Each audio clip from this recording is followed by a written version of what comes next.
Just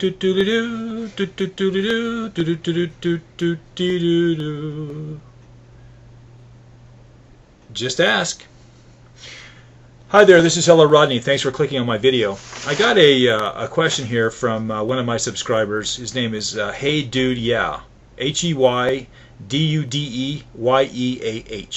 And this person is an artist and wants to know about any advice on how to make it as an artist in the real world.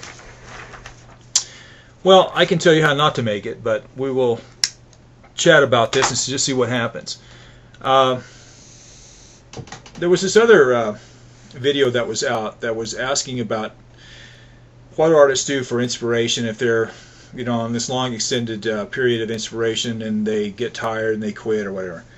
Well, I would say first of all that if you have inspiration, and it could be short-term inspiration, it could be long-term inspiration. If it's short-term inspiration, you don't have a problem. If it's long-term inspiration, then if you have a problem becoming inspired as to what you're doing after you get tired and go to sleep, then maybe you haven't thought it out properly, or because if this is a project that takes days, weeks, months, or whatever it takes, then I would say don't worry about it. Work until you get tired, go to sleep, get up the next day, and just pick up right where you left off. And the inspiration that you have that day may be a little bit different than the day you had before, and you may be seeing everything with a clearer mind. So don't think that just because you're going to go to sleep, you're going to wake up the next day and it's all going to be gone. It's not going to be gone. It's still going to be there, and it may actually be better. So I would say on that situation, don't worry about it. Now, to talk about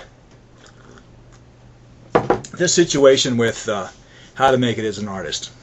Well, I am not a good example on how to make it as an artist because I thought I could make it on my own and I couldn't, and I don't think anybody can. And I can give we're going to talk today about this artist by the name of Chuck Close. Now, Chuck Close is a guy who he went to school. Now, I'm not. I think school is more, I don't know exactly what art school is all about because I didn't go to art school. But I would look at art school as a place to go and start to contemplate what I'm going to do and try and build some relationships that can help you in the future. Because this is really more about, a lot of it is who you know in any business. And art is a business. And if you go into it thinking it's not a business, then I think you're going to fail. Now, that being said, certainly you want to be doing things that are relative to what you think, what that come from you. I mean, what is the expression that you want to make? So, don't think that I'm saying that that art is strictly a business, because without that inspiration of the artist, there wouldn't be an art business. But if you're going to try and make a living as an artist, then you're going to have to accept that. And if you don't want to accept it, then I would suggest then doing it as a hobby. Because what I did was I thought that it was all about the art and it wasn't about the business, and so I made a marginal living doing it. But no, the people that are selling the art, they have to make a profit to sell, to pay their employees, to make a profit for themselves, to live. It's a business. It is a business. But let's talk about something that's interesting that I think may help this person. Although I looked at Hey Dude, yeah, I want to make sure I got his name right. I think if I can remember, I'll put it over there in the tags. Hey Dude, yeah. And this person, 18 years old, involved in the fashion industry, which, I mean, that's something that's got to be, an ever-changing business like that. You got to be on your toes. I mean, you invent the platform high heel one day, and the next day you're shoveling sand in a gravel pit because nobody's wearing high heel platforms. I mean, it's a different kind of a vibe. Fashion industry is a lot different than painting or that kind of a thing. But so I want to talk about painting.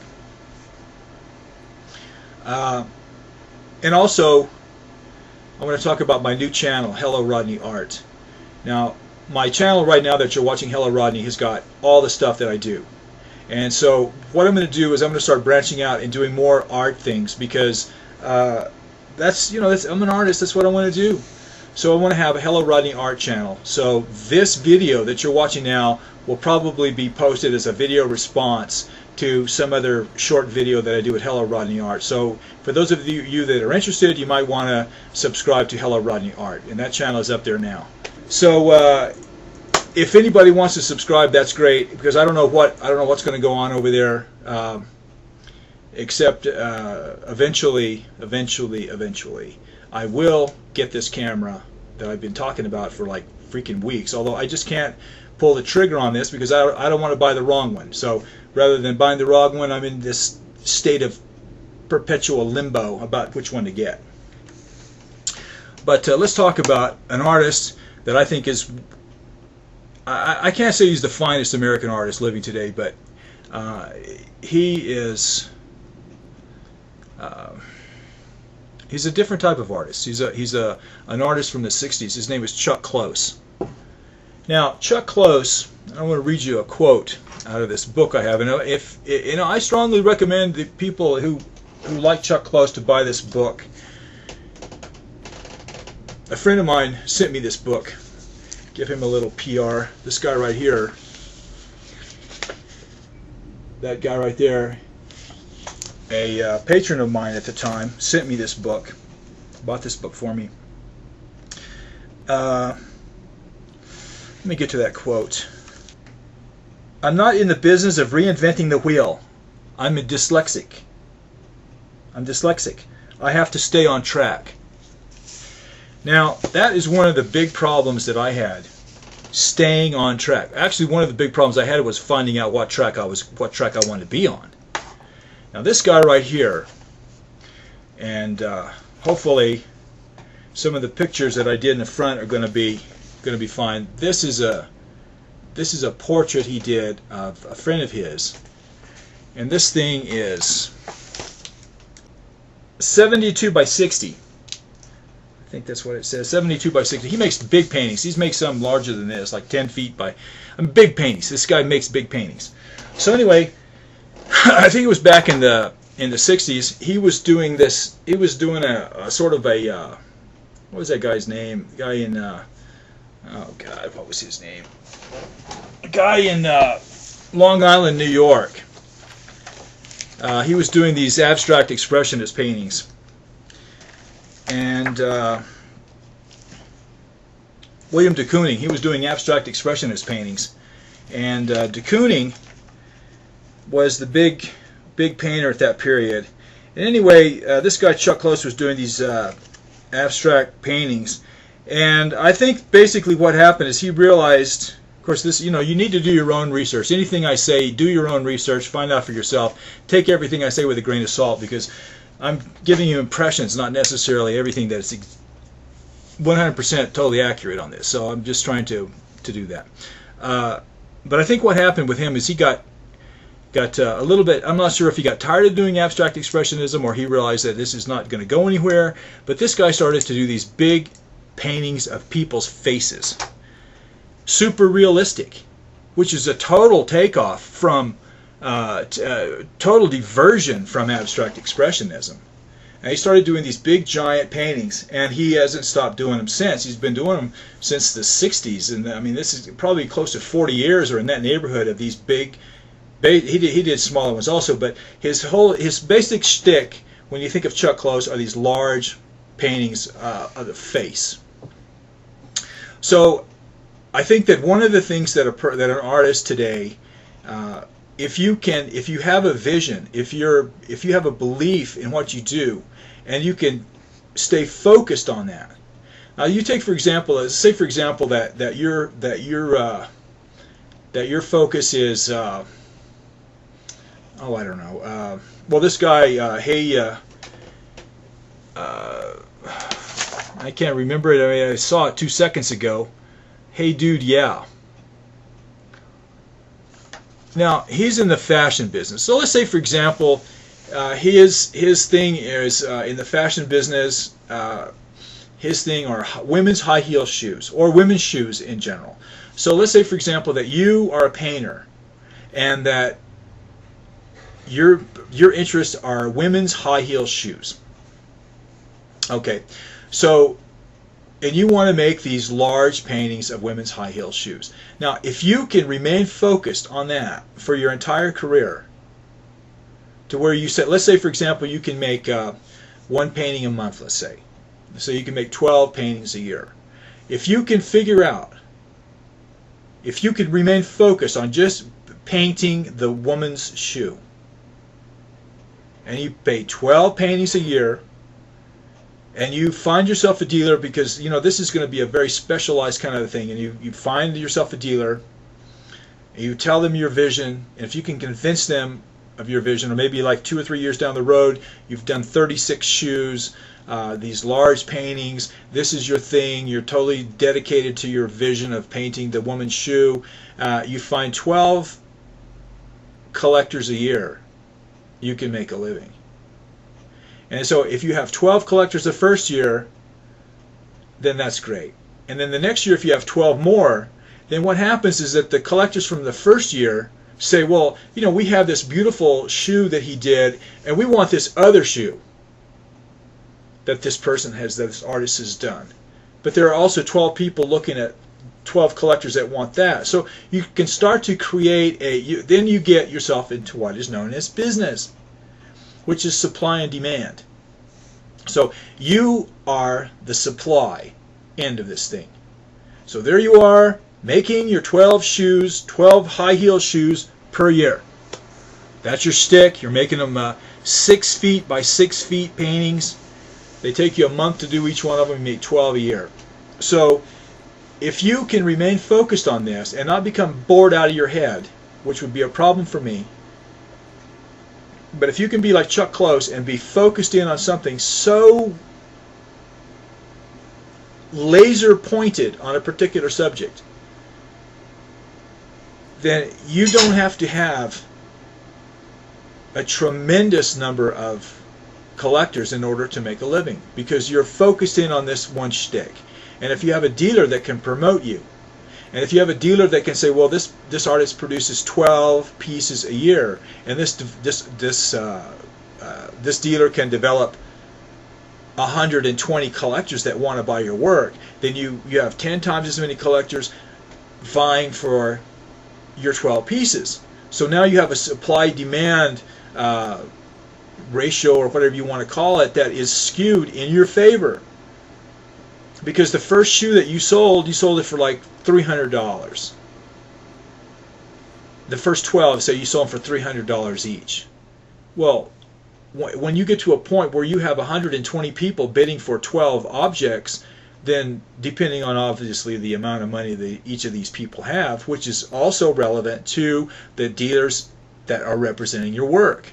If you have if your dealer that's representing your work is somebody that's in Podunkville, then I wouldn't expect a lot of money for your paintings, because I don't even know where Podunkville is. And if I don't know where it is as an artist, why would collectors know where that is? But if you have a big name artist, if you have a big name gallery in New York, and you have one in Los Angeles, and you have one in Paris, or you have one wherever, if you have dealers that are starting to fight over your work, then you're going to get somewhere. But if you and then this goes back to what is your focus? Because if you say, well, I'm a little tired of this, so I'm going to paint puppy dogs. Well, you've got say 3 dealers and 150 or 200 collectors that are looking into collecting your work, and all of a sudden you come out with a puppy dog. You know, that may be good or that may not be good. I don't know. It just depends on what it is. But Chuck Close, he just does the face. Now, a face is obviously going to be much more interesting than these shoes, but you sort of get the drift about what your focus is. Now,